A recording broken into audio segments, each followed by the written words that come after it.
Après, encore une autre légende, Ernesto Houst. Ah, pareil, Ernestos, il a gagné, je crois, 4 fois le K1 World Grand Prix. Euh, lui, c'est un bon technicien. Il a des super enchaînements et surtout, c'est un bon stratège.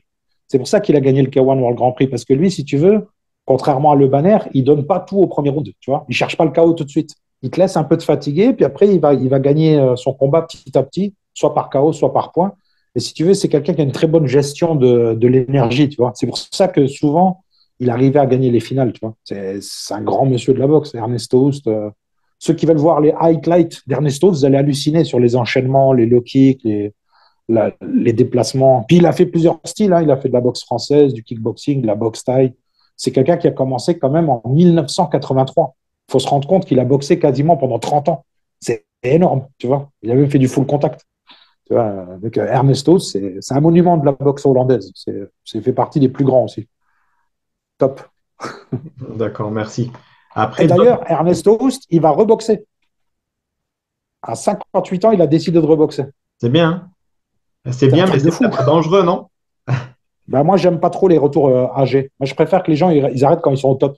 Tu vois, je suis pas fan des combats comme ça, retour. J'aime pas trop. Mais après, ils font ce qu'ils veulent. Hein. Disons que c'est bien pour, je sais pas, peut-être pour l'image qu'il veut se donner, peut-être pour lui-même, pour se prouver des choses encore, mais Ouais, ou pour c'est sa aussi des santé, combats. est-ce que... Tu sais, c'est un peu des combats business, tout ça. Tu vois, c'est même Jérôme Le Banner, il a fait beaucoup de combats qu'on appelle des combats business. C'est-à-dire, les mecs sont plus au top, mais ils combattent des mecs, tu vois, un peu en dessous d'eux pour pouvoir gagner de l'argent, continuer à être dans le truc, tu vois.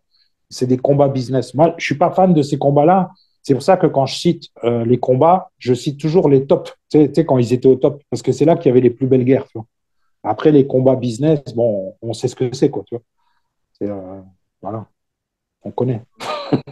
C'est pour vivre, on va dire. Enfin, pour vivre. Ouais, voilà, c'est pour gagner de l'argent et puis avoir un peu de notoriété encore. Pour pas se faire oublier aussi. C'est sûr.